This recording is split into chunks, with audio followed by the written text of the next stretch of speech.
Hello and happy spring. This is Frugal Homestead and I'm excited to get some seed in the ground. I have some seed packets here for some lovely colorful vegetables and it is time to plant them. These beauties, when they break ground and they produce, they are going to save our bodies from unhealthiness. If you don't like vegetables, oh, I feel really bad for you, because you're going to want to eat some of this rich and colorful goodness to keep your body healthy.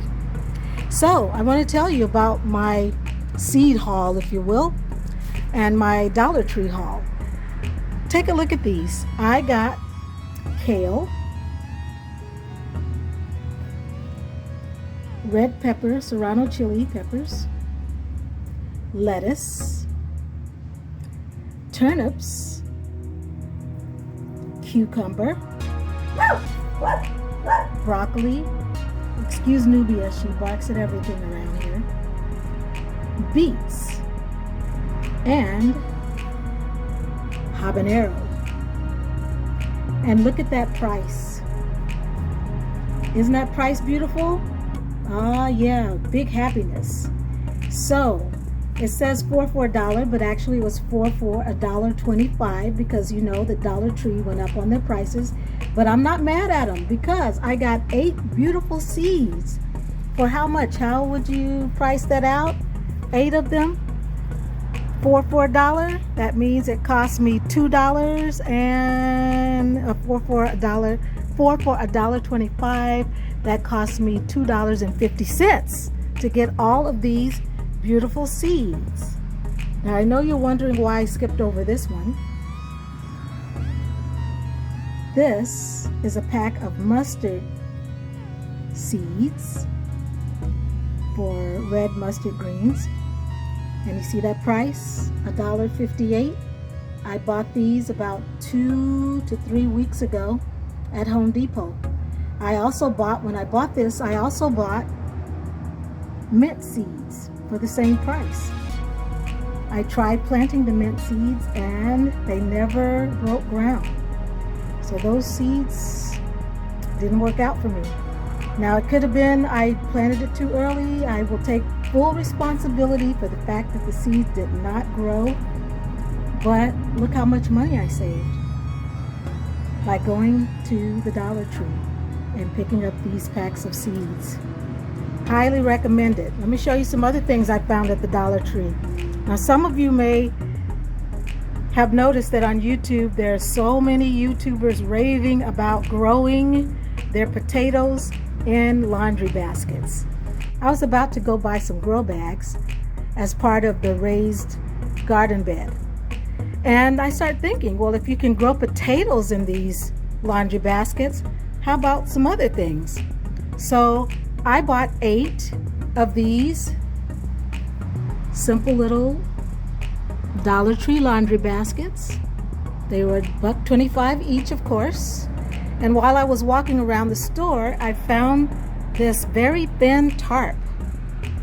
And I'd start thinking I can line the laundry basket with this very thin tarp, poke a few holes in it for drainage. And instead of putting a garbage bag in there, I'd use the tarp, which will probably last a little longer.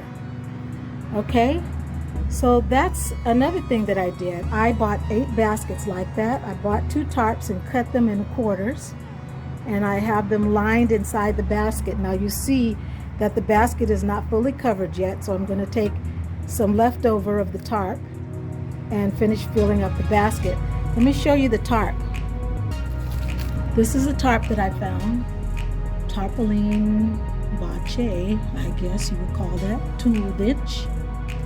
And it looked like this. This is the size of it. You can see the size. Oh, sorry. Here's the size of it right here. Okay, so I cut that tarp into 4 pieces and I lined 1, 2, 3, 4 baskets thus far, and I'll have to use some remnant pieces to fill up the part that's not covered. That tarp also $1.25. Okay, so I'm not mad at the dollar store right now. I'm not mad at Dollar Tree because I think that they are still doing us a good service by offering us some items at a good price. So yeah, go and patronize your local Dollar Tree. All right, a few other things that I got. Another thing that I got was some cilantro. I'm not sure where I picked the cilantro up, but that is the price I paid for it, $1.78. Okay, I didn't see that at the Dollar Tree, but I love cilantro. So I bought the cilantro seeds and we're going to sow those too. Okay, so yesterday I was in Walmart and I walked through their garden center because I was really looking for this. Do you know what this is? I can smell it as I lean down here. Mint. So rather than try to do mint from seed, I decided I'll go ahead and get something that's already growing and sow it in one of my grow baskets. Yeah, we need mint around here because it's mosquito season, and for some reason they love me and I don't love them. So I need to always have something on me to keep the mosquitoes away. I also got this. It is a blackberry bush, Apache thornless. I hope that that's natural and that they didn't modify the blackberries to get rid of the thorns. That kind of stuff bothers me when they modify plants. But anyway, it looks very healthy. Look at those leaves. They look very, very healthy. So I am going to carefully follow the instructions written on the back, even though they're written in Espanol. The instrucciones para plantar. But down here it's in English. Planting instructions. I'm going to plant this in one of my grow baskets. Okay, well, I have a lot of work to do.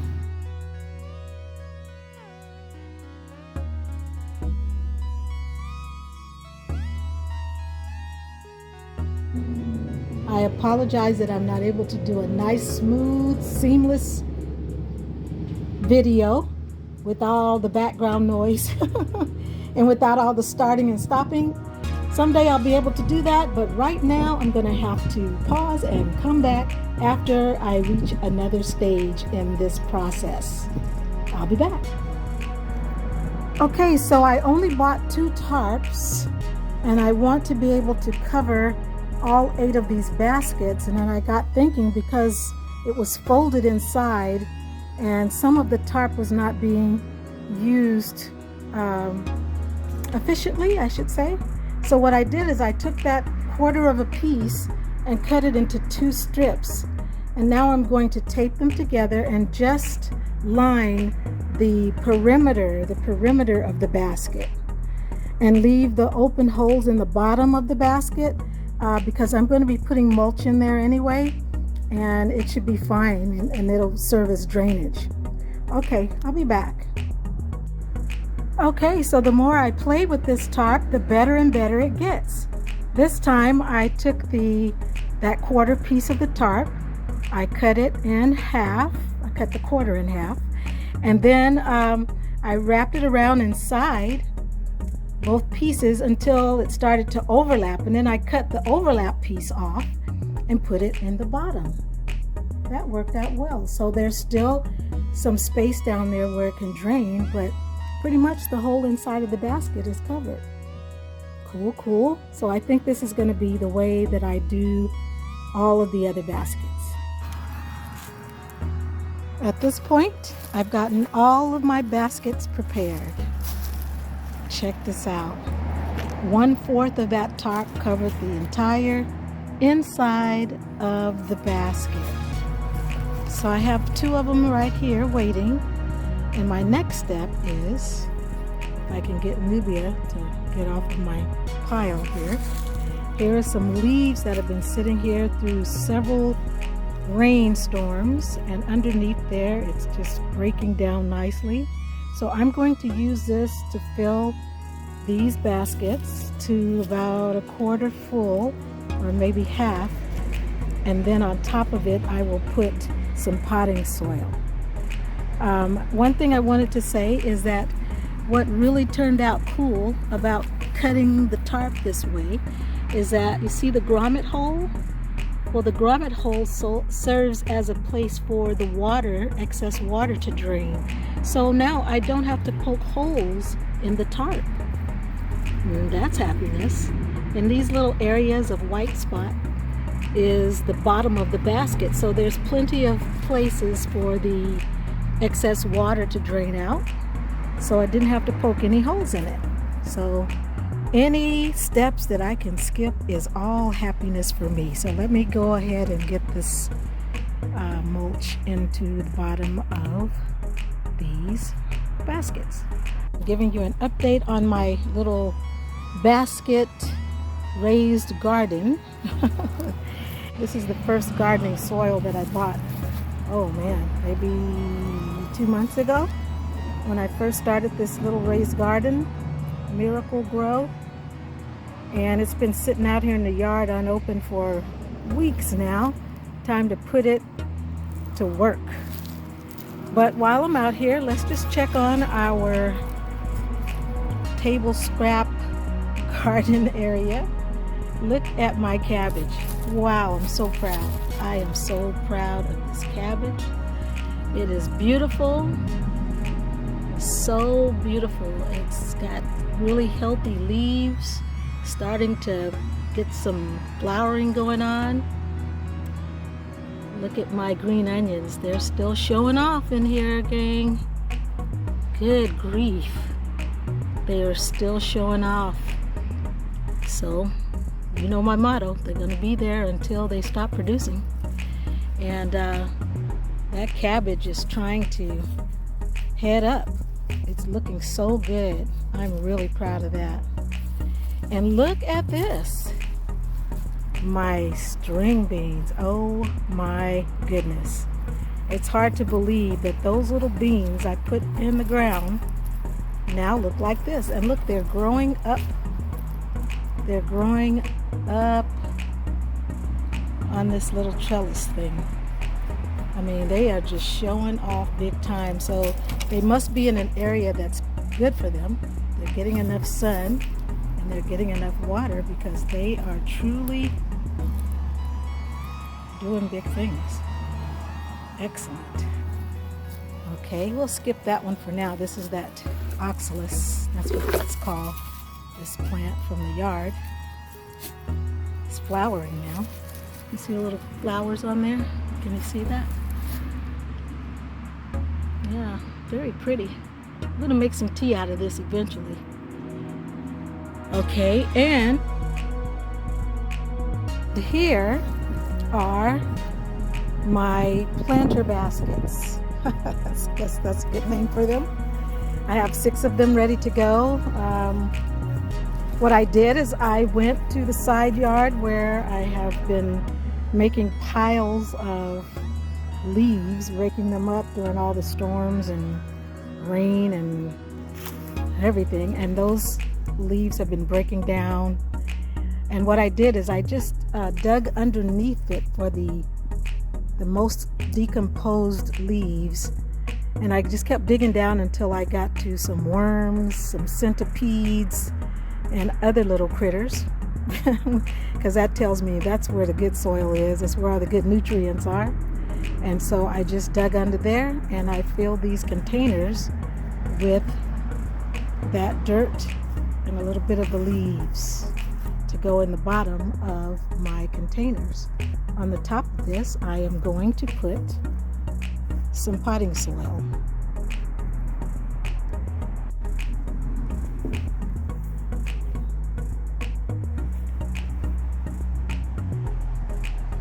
Before the day comes to a complete end and it gets completely dark out here, I wanted to wrap this up with the results of setting up my garden with the laundry baskets.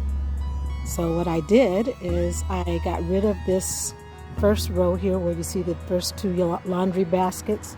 I removed that herb that was in my garden, that was from my yard. I removed that herb. I replanted it over here in sort of my little test garden. That's what I'm kind of calling this now. You can't see it because it's a little dark, but everything's still there. The cabbage is there, the green onions are there, and the herb is over here. The green beans are still standing, still growing, still looking happy. And here I have planted a blueberry bush, and he was already grown a little bit. I picked him up at Walmart, so we're just gonna pray that he becomes a producer. And here I just planted some kale, I think it is. You can't see anything because it's just seeds, and the seeds are so small, unbelievably small. Over here we planted some mustard greens. Once again, it's just freshly planted. Over here we planted some lettuce, and here we planted the peppermint that also came from Walmart. I broke it into 3 little pieces, and they look a little shriveled right now because they're in shock, but I watered them really well, so I expect them to bounce back. And then here, I think I put cilantro here. Cilantro, I didn't put the tag in, but I put cilantro there. Now here is the education that I just received from this exercise. First of all, let me tell you what I did to these containers. I put the mulch of seeds that were starting to go back to the soil at the very bottom of these baskets. On top of that, I put that Miracle Grow potting soil, and I think that's really supposed to just be soil for your garden that goes on the ground, but I put it in there.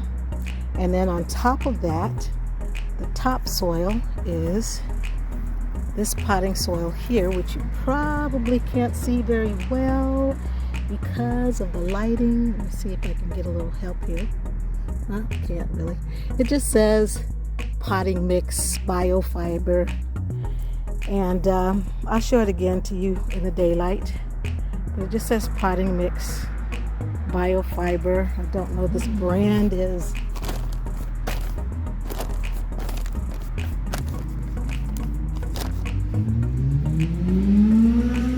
Beyond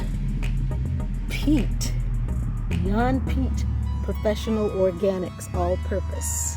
That's what it says, potting soil. So I put that on the top, and there's something really therapeutic about getting dirt in your hands, even though I had gloves on, and just breaking it down and breaking all the clumps out of it and putting it in. And so after I did that, I made sure everything was still nice and damp, and then I went ahead and sowed the seeds and put the plants, the seedlings in there. And that should be it for today. So now we're just going to keep our eye on it and let it keep growing and pray that we have a harvest. All right. Well, it's an educational experience for me. This is my first time gardening. There were gardeners in my family line who really love to get out there and get in the dirt and really make some great crops.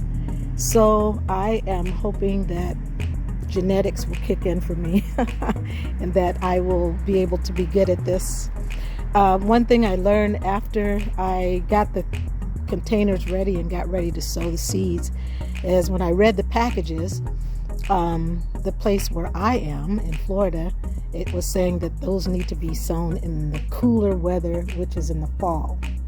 So It could be that my seeds will not produce because I'm planting them out of season. Then again, they may produce. So we're just going to test it out and see how we do. All right, that's it for Frugal Homestead for today. Please subscribe. Please give me some education if you know about planting these types of plants in this area, which is northern Florida. And please like and please subscribe. I hope that you will stick with me and help me to become a better farmer. All right, have a great night.